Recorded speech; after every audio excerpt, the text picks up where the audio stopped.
Você vai morrer hoje.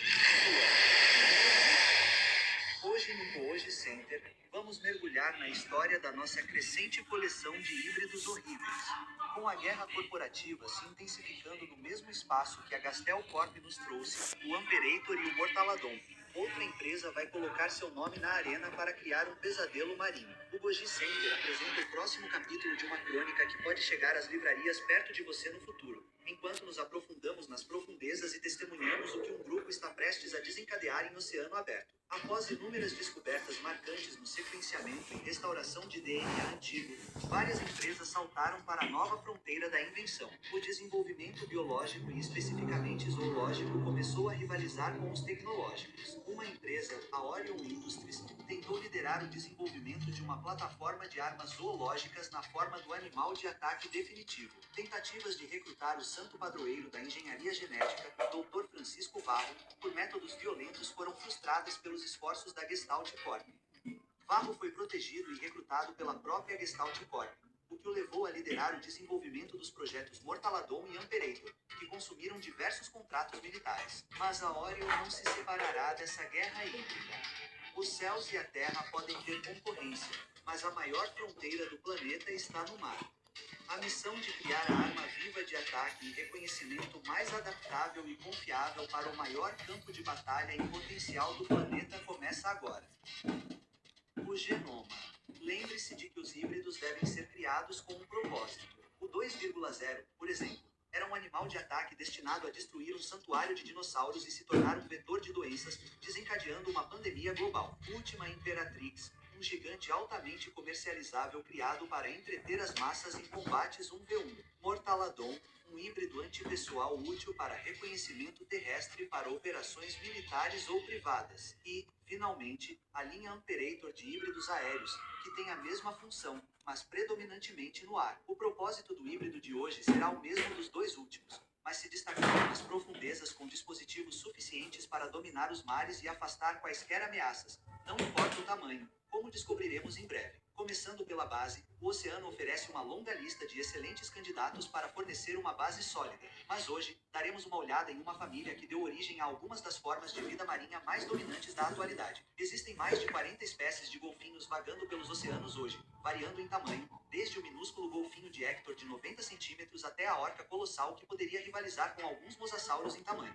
Se a força bruta fosse desejada, pegar peixes livres seria a melhor opção entre todas as coisas entre os golfinhos, já que as orcas modernas são ainda maiores do que suas primas pré-históricas. Mas lembremos que o objetivo deste híbrido não é construir algo que seria um predador devastador destinado a lutar contra outros animais. Em vez disso, esta é uma fera treinável, destinada a executar uma variedade de tarefas e eliminar alvos humanos, se necessário. Tornar o híbrido excessivamente grande só tornaria mais fácil sua detecção tanto pela visão quanto pelo sonar do inimigo, avisando-os de sua presença e deixando totalmente vulnerável a ataques sônicos ou explosivos lançados que podem ser devastadores abaixo da superfície. Para caçar as principais espécies do planeta Terra enquanto vagam pelos mares, precisamos de algo diferente. Tornar esta coisa do tamanho de um megalodonte ou mesmo de uma orca tornaria isso muito óbvio, mas torná-la muito pequena reduziria suas capacidades. Um equilíbrio entre os dois também inclui uma espécie conhecida por sua capacidade de treinamento e camaradagem, mesmo fora de sua própria espécie. A falsa orca é uma fera enigmática que foi conhecida pela primeira vez a partir de fósseis antes de relatos de marinheiros sobre orcas pretas serem confirmados como sendo da mesma espécie, como uma das maiores espécies de golfinhos depois da orca verdadeira e das baleias piloto. Alguns dos maiores machos pesam mais de 2.000 kg e cerca de 6 metros de comprimento. Onde houver peso para intimidar,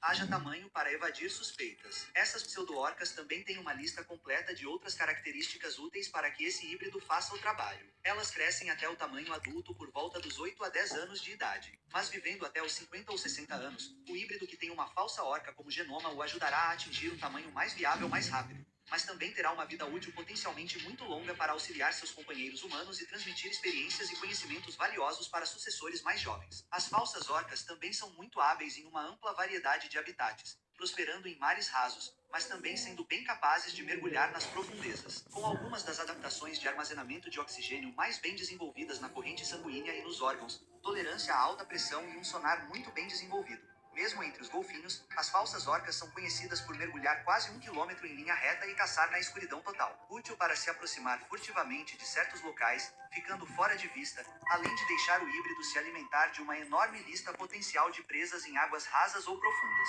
Mas é a mentalidade e o cérebro da falsa orca que podem se provar um dos melhores trunfos. Mais dóceis com os tratadores humanos do que a maioria dos tipos de golfinhos, as falsas orcas são extremamente treináveis e inteligentes. Elas também são um dos únicos animais selvagens que frequentemente se juntam a outras espécies. Foi relatado que as falsas orcas se agrupam e caçam juntas com cerca de 10 outras espécies de golfinhos e baleias. Isso não apenas predispõe o híbrido a um melhor treinamento e camaradagem entre espécies, mas também ajuda em missões furtivas na natureza. Capaz de se agrupar com falsas orcas selvagens, o híbrido ainda se pareceria muito com uma se você visse apenas a parte superior de seu corpo, o que significa que ele pode se misturar ao grupo e ser facilmente confundido com apenas mais um golfinho por um observador.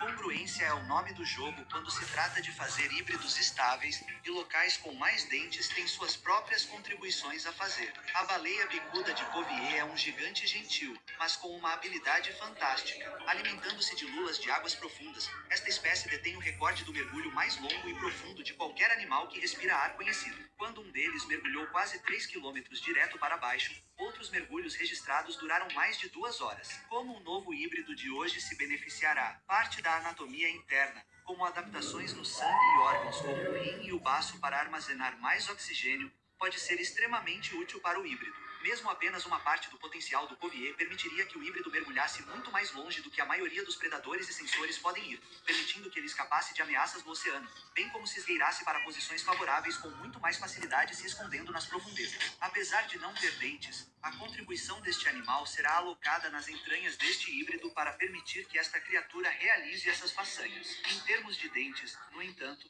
teremos que trazer de volta um terror do passado distante. Conheça Zilph-Sider, um animal que tanto orcas quanto grandes tubarões brancos teriam pavor se nadassem em nossos mares hoje. Parecido com um golfinho nariz de garrafa do inferno. Na verdade, este era um dos cachalotes macropredadores da mesma família à qual pertencia o Leviatã gigante. Aproximadamente do tamanho de uma orca, a principal contribuição desta fera seria a cabeça. Superdimensionada para os padrões de citação, esta espécie tem uma mordida única. Em vez de dentes que apenas agarram, seguram e esmagam como a maioria das baleias predadoras, este gênero poderia empregar uma mordida de cisalhamento única que poderia desmembrar alvos menores ou arrancar pedaços de animais maiores, e com dentes proporcionalmente maiores do que os da maioria dos répteis marinhos e da orca. Isso seria um exagero para despachar mergulhadores humanos, mas necessário para se defender quando inevitavelmente tiver que dar socos acima de sua classe de peso, como acontece com orcas ou outros híbridos com os quais pode se deparar no mar. Os cachalotes, também conhecidos como cachalotes, também têm a proteção dobrada de uma gordura muito densa, mas também de uma pele extremamente grossa. Alguns dos animais mais grossos e resistentes, com algumas partes e indivíduos grandes tendo uma pele com mais de 30 centímetros de espessura. Mesmo quando atenuado para um híbrido desse tamanho, ainda tornaria sua pele muito mais resistente do que a da maioria dos golfinhos ou répteis marinhos de tamanho semelhante e o tornaria extremamente resistente contra balas e predadores inimigos. Mesmo que o Zygopsizer não tivesse essa característica, sua relação com o cachalote moderno significa que uma quantidade muito pequena do genoma do Moby Dick da vida real poderia ser adicionada sem mexer na congruência do híbrido para ajudar a endurecer a pele. Os cachalotes também têm uma última aplicação matadora que tanto as espécies modernas quanto o cachalote podem adicionar. O melão é um órgão que ajuda a amplificar e focar os cliques do sonar na comunicação usada pela maioria das baleias dentadas, o que significa que tudo, de golfinhos a belugas, botos e cachalotes, tem isso. Exclusivamente em cachalotes,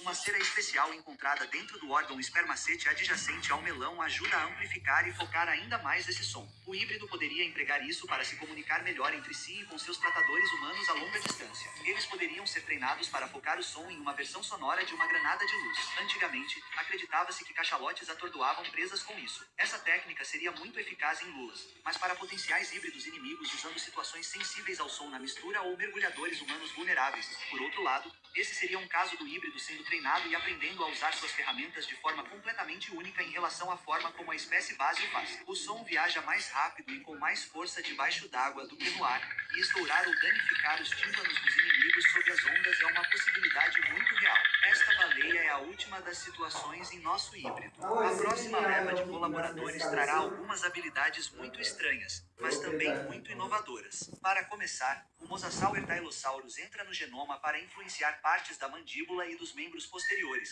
fornecendo ao híbrido superfícies de corte adicionais nos dentes, a capacidade de regenerar dentes perdidos ou desgastados de uma forma mais agradável do que o método do tubarão, reforçando a ponta do focinho em congruência com a baleia bicuda e a falsa orca para ajudar em um ataque violento e ampliando os membros posteriores em um segundo conjunto de nadadeiras. O Tiosaurus também traz sua língua bifurcada e o órgão de Jacobson embutidos no céu da boca, permitindo que o híbrido teste quimicamente a água para fins de rastreamento e detecção. E para tornar o híbrido mais econômico para produzir mais, alguns lagartos monitores e parentes podem empregar a meiose partenogênese, ao contrário da partenogênese apômica vista em alguns outros híbridos que produzem cópias exatas da mãe. Esse método produz descendentes geneticamente distintos da mãe e pode ser ajustado para produzir filhos também. E essa dinâmica pode se fundir novamente com o modelo da baleia para formar uma unidade social pronta para uso. Baleias machos com dentes, como as falsas orcas e as orcas, trabalham como tenentes de suas mães matriarcas, o que significa que uma matriarca híbrida pode se tornar uma líder natural para seus filhos e facilitar o treinamento. Se o Tiosaurus não tivesse essa característica, os genes do lagarto monitor, muito próximos, como os do dragão de Komodo, podem ser inseridos em substituição com muito pouco impacto no híbrido e com congruência, minimizando a chance de efeitos colaterais. Você acha que terminamos com os dentes? Não. Para reforçar ainda mais a capacidade desse híbrido de morder as peles de superfície macia da maioria dos animais marinhos e humanos, tanto mergulhadores quanto tripulantes, a Orion adquiriu amostras de DNA de Conodon. Elas seriam usadas em um grau muito pequeno para melhorar os dentes e afiar bordas bem afiadas, já que esses peixes antigos tinham alguns dos dentes mais afiados que já existiram. Muita ofensiva acontecendo aqui. Uma defesa muito decente também com a pele de cachelo. No entanto, há algo mais que essa criatura usará para propósitos evasivos e defensivos.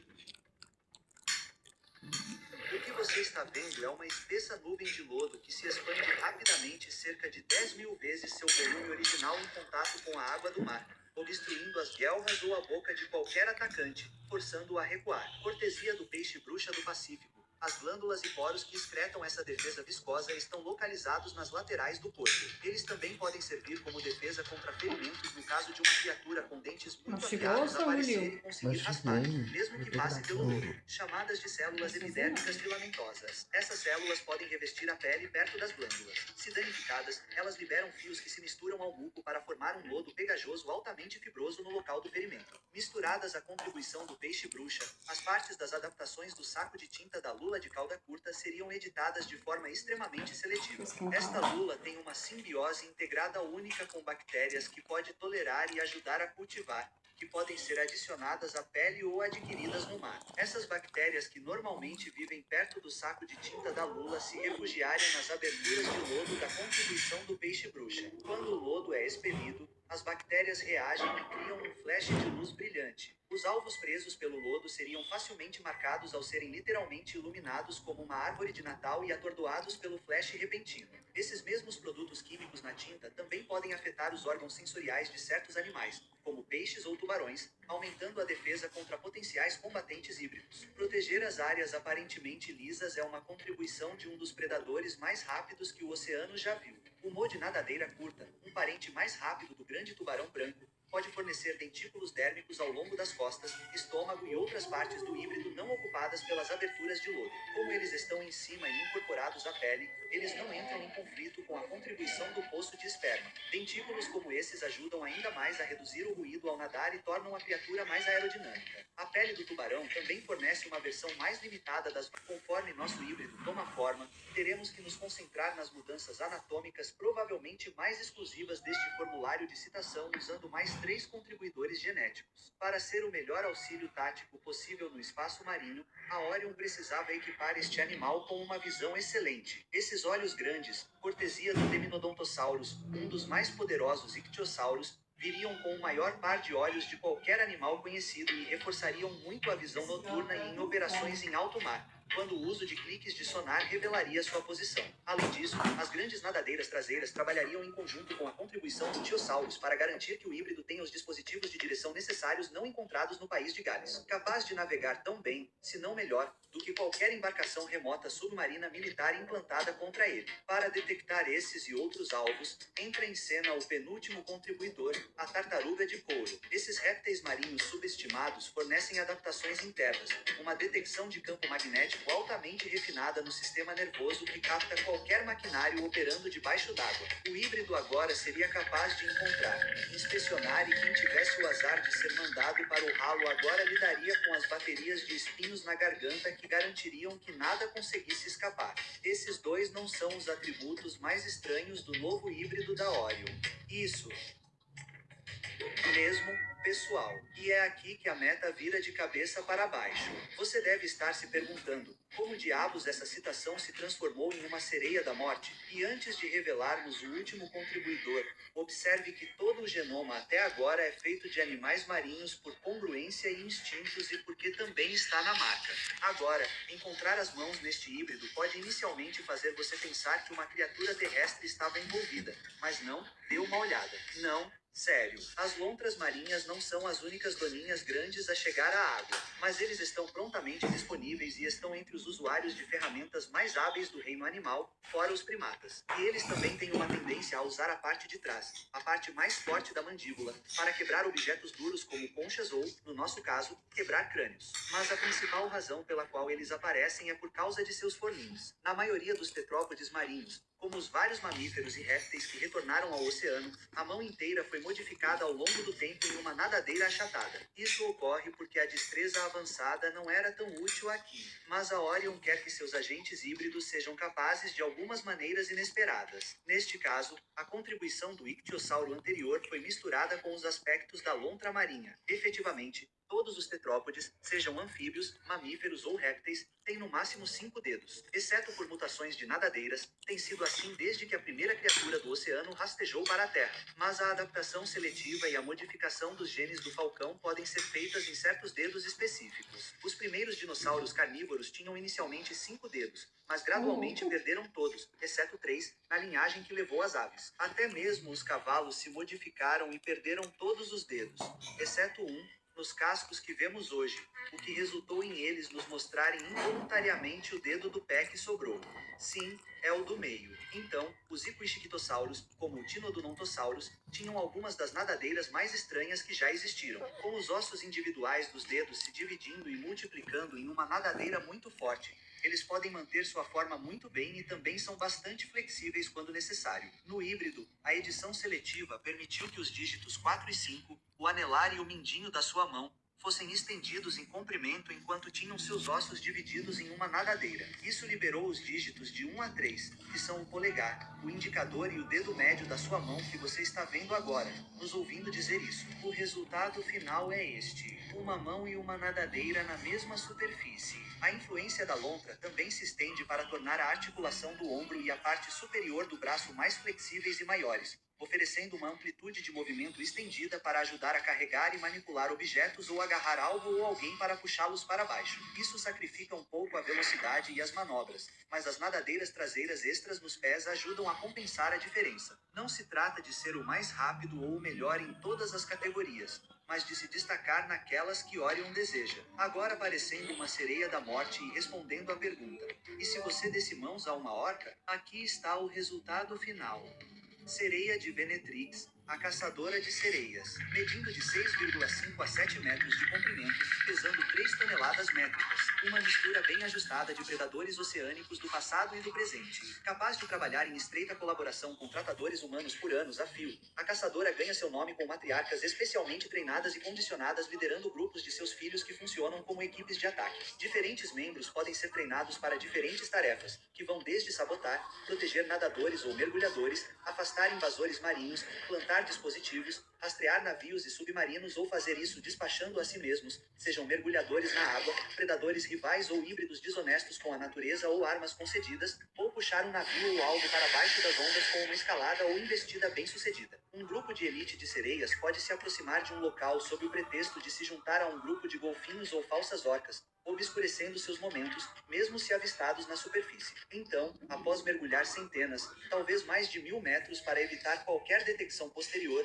o grupo pode se posicionar rapidamente. Os alvos, frotas de nações rivais, navios piratas ou mais, não saberiam o que os atingiu no momento em que os explosivos fossem colocados. Totalmente autônomos em campo, se necessário, eles podem caçar e se alimentar sozinhos em águas rasas e profundas com confiança. E quaisquer ameaças que um único ser não consiga combater, os camaradas podem rapidamente socorrê-lo, ou podem descer ou subir rapidamente a coluna de água para sair do alcance do seu atacante. Defesas químicas também podem manter os agentes vivos no campo por mais tempo, caso tenham que enfrentar o inimigo. Peles resistentes ajudam a neutralizar balas disparadas na água. Tentáculos tornam a captura do híbrido dolorosa e complicada em partes iguais. E tentar agarrar ou morder a sereia pode resultar em uma cortina de fumaça brilhante de lodo que pode irritar os olhos, obstruir guelras ou obstruir mandíbulas. E com suas próprias mandíbulas fortes o suficiente para quebrar ossos, dentes que podem rasgar armaduras e gordura, mãos capazes de empunhar ferramentas e inteligência para descobrir maneiras criativas de usar qualquer um desses recursos, naturais ou não. As lendárias sereias do oceano estão prontas para reivindicar suas primeiras vítimas.